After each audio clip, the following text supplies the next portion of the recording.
Have you ever had a gut feeling that someone wasn't telling you the whole truth? It turns out that feeling is often right. Believe it or not, studies show that the average person tells 1 to 2 lies every single day. Now, most of these are small, harmless white lies, but sometimes they're much bigger. The good news is that most lies, whether big or small, follow predictable patterns. And today, we're going to dive deep into the psychology and behavioral science behind the language of lying, so you can become a human lie detector. First, let's understand why people lie. It usually boils down to a few core motivations. People lie to avoid consequences, like a kid who denies eating a cookie before dinner. They lie to protect someone else's feelings or their own. They lie to gain an advantage, maybe by exaggerating their resume in a job interview. And of course, they lie to avoid embarrassment. Understanding the why behind a potential lie is crucial because it helps you anticipate the emotional and cognitive pressure the person is under, making it easier to spot the signs. Now, before we get into any specific cues, you need to master the single most important tool in your deception detection toolkit: establishing a baseline. You can spot what is abnormal if you don't know what is normal for that person. A baseline is how someone acts, speaks, and carries themselves when they are calm, comfortable, and telling the truth. So before you ever suspect a lie, pay attention. What's their normal tone of voice? How fast do they usually talk? What are their typical hand gestures? How much eye contact do they make? Once you have this mental snapshot, any significant deviation from that baseline becomes a flashing red light. A change from their normal behavior indicates stress, and stress is the engine of deception. Let's start with the words themselves, the verbal cues. Liars often fall into two opposite traps. They either give you way too much detail or way too little. Someone who over-explains is trying desperately to build a convincing story. They'll add unnecessary specifics, hoping the sheer volume of information will make their tale sound more credible. On the other hand, some liars give you the bare minimum. They offer short, vague answers to avoid getting tangled in a web of their own creation. The more they say, the more they have to remember. Another powerful verbal cue is what we call distancing language. Listen for how people talk about an event.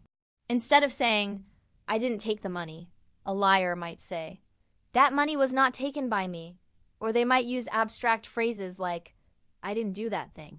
Notice the removal of personal pronouns like I and the use of passive voice. The use of passive voice. They are psychologically creating distance between themselves and the action. Timing is also everything. Have you ever asked a simple question and gotten a long pause before the answer? That delay isn't just for dramatic effect. When you're telling the truth, the memory is already there. It's easy to access.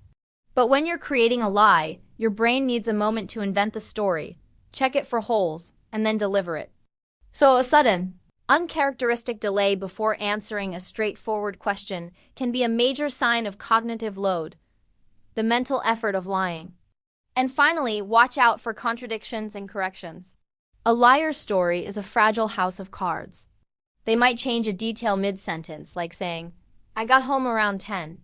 No, wait, it was closer to 10:30. They might also overcorrect small, insignificant details that you didn't even question. This happens because they're constantly monitoring their own story for flaws, and their anxiety can make them fixate on tiny things, which ironically makes them seem less believable. Beyond the words, the sound of someone's voice can tell you a lot. The emotional stress of lying directly affects our vocal cords. A sudden shift in vocal pitch, either higher or lower than their baseline, is a classic indicator. The same goes for their speaking pace. They might suddenly speed up to get the lie over with, or slow down as they carefully construct each word. Also, listen for nonverbal vocalizations like nervous laughter, a sudden need to clear their throat repeatedly, or their voice cracking. These are all physical manifestations of the anxiety that often accompanies deception. Now let's talk body language. This is where things get really interesting, but we have to be careful. Let's focus on the scientifically supported signals. First up is incongruence. This is when someone's words say one thing, but their body screams another. For example, they say, "I'm so happy for you," but their smile doesn't reach their eyes and their arms are crossed tightly. When words and body language don't match, trust the body language. It's much harder to fake. Then there are microexpressions. These are split-second flashes of a person's true emotion that leak out before they can consciously control them. They might be telling you a calm story, but for a fraction of a second, you see a flash of fear, guilt, or anger. They are incredibly fast and hard to spot, but if you see one, it's a powerful glimpse behind the mask.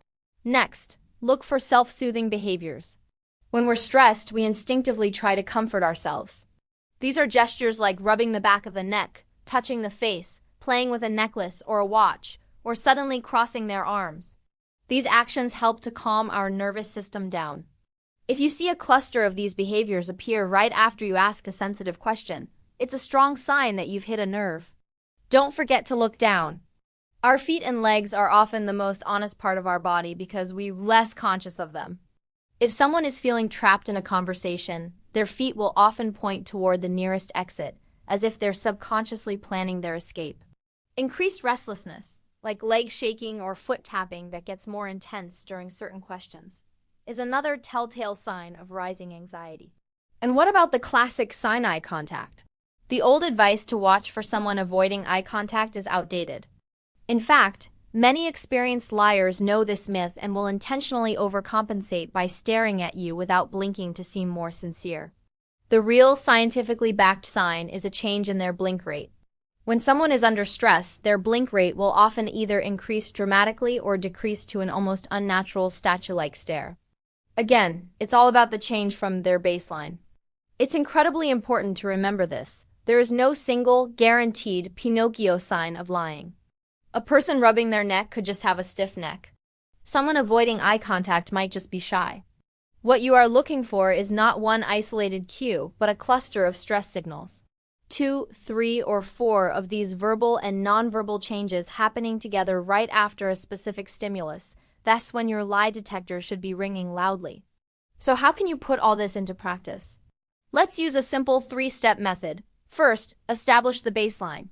Start your conversation by asking a few easy, non-threatening questions. Ask them about their day, the weather, or their favorite TV show. Watch how they act when they're relaxed and telling the truth. This is your control group. Step 2 is to ask the real question, the one you suspect might trigger a lie. As you ask it, watch them like a hawk. Do you see a shift? Does their tone change? Do they start fidgeting? Do their eyes dart away, or do they suddenly lock onto you? Do they pause for too long? Do you see a cluster of 2 or more of the signs we've discussed? Step 3 is the follow-up. Circle back to the topic later in the conversation, maybe from a different angle. Ask them to repeat a part of their story. Liars have to remember their fabricated timeline and details, which is cognitively demanding. Truth-tellers are just recalling a memory, which is easy. If their story changes, even in small ways, between the first telling and the second, it's a very strong indicator that it wasn't the truth to begin with. By understanding these patterns from their words and tone to their body language, you can move from just having a gut feeling to having a clear, evidence-based reason to doubt what you're being told. It's a skill that can help you in every aspect of your life. Thanks for watching, and if you found this helpful, don't forget to like and subscribe for more insights into human behavior.